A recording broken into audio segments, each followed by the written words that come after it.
Angel ministries അവതരിപ്പിക്കുന്നു ജീവമാർഗം. സർവലോകവും നേടിയാലും സമ്പത്ത് കുന്നുപോൽ കൂട്ടിയാലും ജുർമിക്കും ലോകത്തിൽ വാഴും. ജീവമാർഗം പ്രോഗ്രാമിലേക്ക് ഏവർക്കും സ്വാഗതം. ഇന്ന് നമ്മോട് ദൈവവചനത്തിൽ നിന്ന് സംസാരിക്കുന്നത് ബ്രദർ ഐപ്പ് ചെറിയാൻ, ബാംഗ്ലൂർ. പ്രാർത്ഥനയോടെ ഈ സന്ദേശം ശ്രവിച്ചാലും. അപ്പോസ്തല പ്രവൃത്തികളുടെ പുസ്തകം 2-ാം അധ്യായമാണ് ഇന്ന് നമ്മൾ ചിന്തിക്കുവാൻ പോകുന്നത്. ഞാൻ നേരത്തെ പറഞ്ഞതുപോലെ ലൂക്കോസ് ഇത് എഴുതിയപ്പോൾ അധ്യായങ്ങളായിട്ട് തിരിച്ചിരുന്നില്ല, വാക്യങ്ങളായിട്ടും തിരിച്ചിരുന്നില്ല. അതുകൊണ്ട് അധ്യായങ്ങളുടെ ഡിവിഷൻ, ആ വ്യത്യാസമില്ലാതെ തന്നെ നമുക്കൊന്ന് വായിച്ചാൽ ഈ എഴുതിയിരിക്കുന്ന കാര്യങ്ങളുടെ അർത്ഥം കുറച്ചുകൂടി വ്യക്തമായി മനസ്സിലാവും. 1-ാം അധ്യായത്തിൻ്റെ അവസാന വാക്യം, ചീട്ട് മത്യാസിന് വീഴുകയും അവനെ 11 അപ്പോസ്തലന്മാരുടെ കൂട്ടത്തിൽ എണ്ണുകയും ചെയ്തു. പെന്തക്കോസ് നാൾ വന്നപ്പോൾ എല്ലാവരും ഒരു സ്ഥലത്ത് ഒന്നിച്ചു കൂടിയിരുന്നു. പെട്ടെന്ന് കൊടിയെ കാറ്റടിക്കുന്നതുപോലെ ആകാശത്തു നിന്നൊരു മുഴക്കമുണ്ടായി. അവർ ഇരുന്നിരുന്ന വീട് മുഴുവനും നിറച്ചു. അഗ്നിജ്വാല പോലെ പിളർന്നിരിക്കുന്ന നാവുകൾ അവർക്ക് പ്രത്യക്ഷമായി. അവരിൽ ഓരോരുത്തൻ്റെ മേൽ പതിഞ്ഞു. എല്ലാവരും പരിശുദ്ധാത്മാവ് നിറഞ്ഞവരായി ആത്മാവ് അവർക്ക് ഉച്ചരിപ്പാൻ നൽകിയതുപോലെ അന്യഭാഷകളിൽ സംസാരിച്ചു തുടങ്ങി. അന്ന് ആകാശത്തിന് കീഴിലുള്ള സകല ജാതികളിൽ നിന്നും യെരുശലേമിൽ വന്നു പാർക്കുന്ന യഹൂദന്മാരായ ഭക്തിയുള്ള പുരുഷന്മാർ ഉണ്ടായിരുന്നു. ഈ മുഴക്കം ഉണ്ടായപ്പോൾ പുരുഷന്മാർ വന്നുകൂടി. ഓരോരുത്തൻ താന്താൻ്റെ ഭാഷയിൽ അവർ സംസാരിക്കുന്നത് കേട്ട് അമ്പരന്നുപോയി. എല്ലാവരും ഭ്രമിച്ചു, ആശ്ചര്യപ്പെട്ടു. ഈ സംസാരിക്കുന്നവരെല്ലാം ഗലീലക്കാരല്ലയോ? പിന്നെ നാം ഓരോരുത്തൻ ജനിച്ച നമ്മുടെ സ്വന്തം ഭാഷയിൽ അവർ സംസാരിച്ച് കേൾക്കുന്നത് എങ്ങനെ? 1-ാം അധ്യായത്തിൻ്റെ അവസാന ഭാഗത്ത് 11 അപ്പോസ്തലന്മാർ എങ്ങനെ 12 അപ്പോസ്തലന്മാരായി മാറി എന്നാണ് കാണുന്നത്. അപ്പോസ്തലന്മാരോട് കർത്താവ് പറഞ്ഞത് പരിശുദ്ധാത്മാവ് വരുന്നതുവരെ യെരുശലേമിൽ കാത്തിരിക്കണമെന്നാണ്. എന്തുകൊണ്ടാണ് ഇവർ 12ാമത്തെ അപ്പോസ്തലനെ തിരഞ്ഞെടുത്തത് എന്ന് നാം കഴിഞ്ഞ ആഴ്ച കേട്ടതാണ്. ഇങ്ങനെ 12 പേരും ഒരുമിച്ച് പ്രാർത്ഥിച്ചുകൊണ്ടിരിക്കുകയായിരുന്നു. അത് നമുക്ക് 1-ാം അധ്യായത്തിൽ കാണാൻ സാധിക്കും. പെന്തക്കോസ്ത് നാൾ വന്നപ്പോൾ എല്ലാവരും ഒരു സ്ഥലത്ത് ഒന്നിച്ചു കൂടിയിരുന്നു. ഇവിടെ എല്ലാവരും എന്ന് പറഞ്ഞിരിക്കുന്നത് നമ്മൾ 26-ാം വാക്യം ചേർത്ത് വായിച്ചാൽ അതിൻ്റെ അർത്ഥം 12 അപ്പോസ്തലന്മാരാണ് എന്ന് നമുക്ക് മനസ്സിലാവും. അതിനു മുമ്പ് മത്യാസിനെ തിരഞ്ഞെടുത്ത ആ കൂട്ടത്തിൽ 120 പേരുണ്ടായിരുന്നു. എന്നാൽ അതിന് ശേഷം അപ്പോസ്തലന്മാരുടെ കൂട്ടത്തിൽ മത്യാസിനെ എണ്ണിക്കഴിഞ്ഞ് പെന്തക്കോസ്ത് നാൾ വന്നപ്പോൾ എല്ലാവരും ഒരു സ്ഥലത്ത് ഒന്നിച്ചു കൂടിയിരുന്നു എന്നതിൻ്റെ അർത്ഥം ആ 12 പേർ ഒന്നിച്ചു കൂടിയിരുന്നു എന്നാണ്. നാം ലോജിക്കലായി വായിക്കുമ്പോൾ അതാണ് നമുക്ക് മനസ്സിലാകുന്നത്. ഇനി അവിടെ എന്ത് സംഭവിച്ചു എന്ന് നോക്കാം. പെട്ടെന്ന് കൊടിയ കാറ്റടിക്കുന്ന പോലെ ആകാശത്ത് നിന്നൊരു മുഴക്കമുണ്ടായി. സാധാരണ നമ്മൾ പറഞ്ഞു കേൾക്കാറുള്ളൊരു കാര്യം പെന്തക്കോസ്ത് നാളിൽ പരിശുദ്ധാത്മാവ് വന്നപ്പോൾ കാറ്റടിച്ചു എന്നാണ്. അങ്ങനെയുള്ള പാട്ടുകൾ പോലുമുണ്ട്. എന്നാൽ ബൈബിളിൽ കാറ്റടിച്ചു എന്ന് പറഞ്ഞിട്ടില്ല. ആത്മാവ് എന്ന വാക്കിന് കാറ്റ് എന്നർത്ഥമുള്ള വാക്കാണ് ഉപയോഗിച്ചിരിക്കുന്നത്. ഒരുപക്ഷെ അതുകൊണ്ടായിരിക്കാം ആളുകൾ കാറ്റടിച്ചു എന്ന് പറയുന്നത്. പക്ഷേ കാറ്റടിക്കുന്നത് പോലെ ആകാശത്ത് നിന്ന് ഒരു മുഴക്കമുണ്ടായി എന്നാണ് ലൂക്കോസ് എഴുതിയത്. കാറ്റടിച്ചു എന്ന് പറഞ്ഞിട്ടില്ല. അവർ ഇരുന്നിരുന്ന വീട് മുഴുവനും നിറച്ചു. ഇവിടെ ഇവർ ഇരുന്ന സ്ഥലം ഏതാണ് എന്ന് നമുക്കൊന്ന് ഊഹിച്ചു നോക്കാം. ഇവിടെ ഒരു വീട് എന്ന് പറഞ്ഞിരിക്കുന്നു. എന്നാൽ ഈ വീട്ടിൽ പരിശുദ്ധാത്മാവ് വന്നു കഴിഞ്ഞ് ഇവർ അന്യഭാഷകളിൽ സംസാരിച്ച് കഴിഞ്ഞപ്പോൾ കുറേ ആളുകൾ ഓടിക്കൂടിയതായി നാം കാണുന്നു.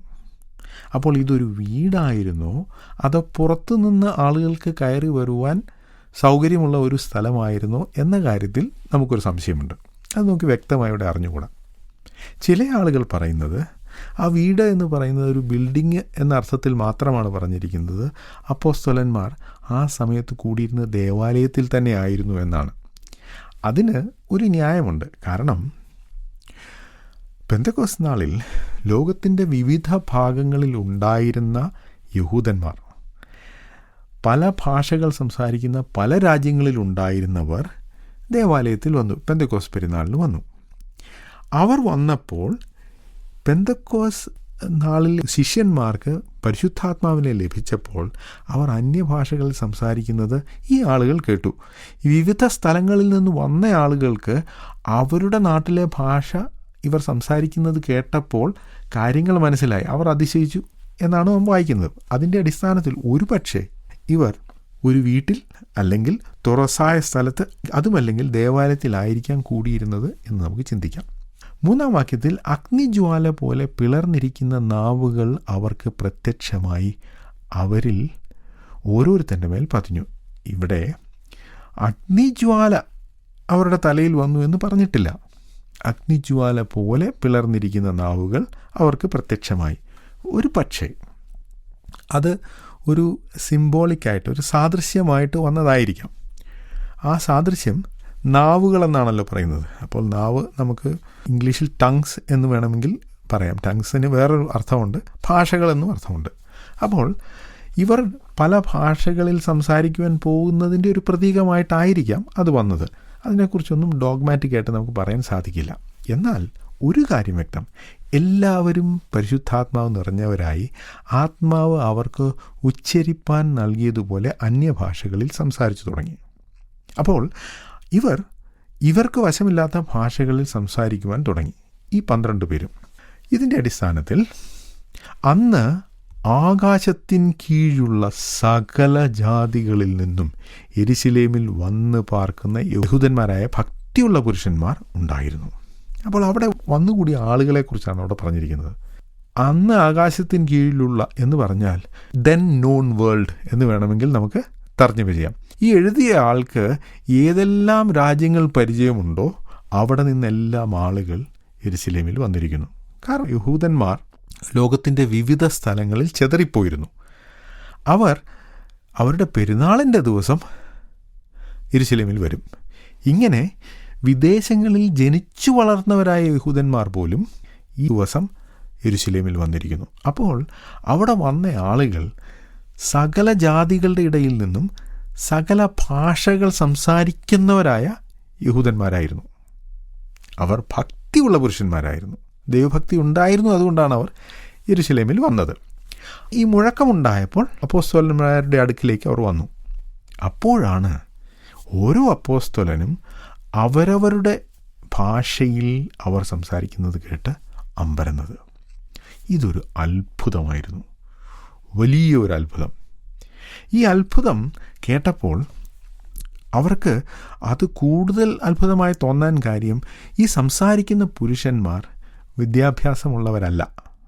എന്നുവച്ചാൽ ഇവരെ പോലെ മറ്റ് വിദേശ രാജ്യങ്ങളിൽ പോയി താമസിക്കുകയോ മറ്റ് ഭാഷകൾ പഠിക്കുകയോ ചെയ്തവരല്ല. അവർ പറഞ്ഞു, ഇവർ ഗലീലക്കാരല്ലയോ? പിന്നെ നാം ഓരോരുത്തൻ ജനിച്ച് നമ്മുടെ സ്വന്തം ഭാഷയിൽ അവർ സംസാരിച്ച് കേൾക്കുന്നത് എങ്ങനെ? അതവരെ സംബന്ധിച്ചിടത്തോളം ഒരു അത്ഭുതമായിരുന്നു. ഞാനൊരു കാര്യം ഇവിടെ പറയാൻ ആഗ്രഹിക്കുന്നു. ഇത് ഉൽപ്പത്തി പുസ്തകത്തിൽ നടന്ന വേറൊരു അത്ഭുതത്തിൻ്റെ അനുബന്ധമാണ്.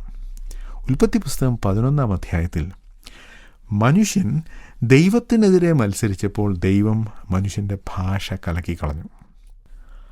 അതിൻ്റെ വിപരീതമായൊരു കാര്യമാണ് പെന്തക്കോസ്ത് നാളിൽ സംഭവിക്കുന്നത്. ദൈവം സകല ഭാഷയിൽ നിന്നും ജാതിയിൽ നിന്നുമുള്ള ആളുകളെ ഒരു ശരീരത്തിൻ്റെ അംഗങ്ങളായി ചേർത്തപ്പോൾ ആ ഭാഷയുടെ വേർതിരിവ് ഇല്ലാതാക്കുവാൻ ശ്രമിക്കുകയാണ്. അതിൻ്റെ ഒരു സാമ്പിളാണ് പെന്തക്കോസ്ത് നാളിൽ ഉണ്ടായത്. നമുക്കറിയാം, നാം സ്വർഗത്തിലെത്തുമ്പോൾ അവിടെ ഈ ഭാഷാ വേർതിരിവില്ല. പല ഭാഷകളിൽ നിന്നും ജാതികളിൽ നിന്നുള്ള നാം എല്ലാവരും ദൈവത്തെ ആരാധിക്കും. അത് മനസ്സിലാക്കാൻ ആർക്കും ഒരു ബുദ്ധിമുട്ട് ഉണ്ടാവുകയില്ല. അപ്പോൾ ദൈവം ചെയ്യാൻ പോകുന്ന വലിയ പ്രവൃത്തിയുടെ ഒരു സാമ്പിളാണിത്. മാത്രമല്ല, എല്ലാ ജാതിയിൽ നിന്നുള്ള ആളുകളും ദൈവത്തിൻ്റെ ഈ അനുഗ്രഹം അനുഭവിക്കും എന്ന കാര്യം യെരുശലേമിൽ, ഇത് അംഗീകരിക്കാൻ ഏറ്റവും ബുദ്ധിമുട്ടുള്ള ആളുകൾ യഹൂദന്മാരാണ്. അവർക്ക് ജാതികളെ അംഗീകരിച്ചു കൂടല്ലോ. യെരുശലേമിൽ വെച്ച് തന്നെ ഈ കാര്യത്തിൻ്റെ ഒരു വെളിപ്പാട് യഹൂദന്മാർക്ക് ദൈവം കൊടുക്കുകയായിരുന്നു. ഇതിൻ്റെ ബാക്കി ഭാഗം നമുക്ക് അടുത്ത ക്ലാസ്സിൽ ചിന്തിക്കാം. ഈ സന്ദേശം ശ്രദ്ധിച്ച എല്ലാ പ്രിയപ്പെട്ടവർക്കും കർത്തൃനാമത്തിൽ നന്ദി. ബൈബിൾ കറസ്പോണ്ടൻസ് കോഴ്സിൽ ചേർന്ന് പഠിക്കുവാൻ ആഗ്രഹിക്കുന്നവർ മേൽവിലാസം അയച്ചു തന്നാലും പ്രാർത്ഥനാ വിഷയങ്ങളും അറിയിക്കുമല്ലോ.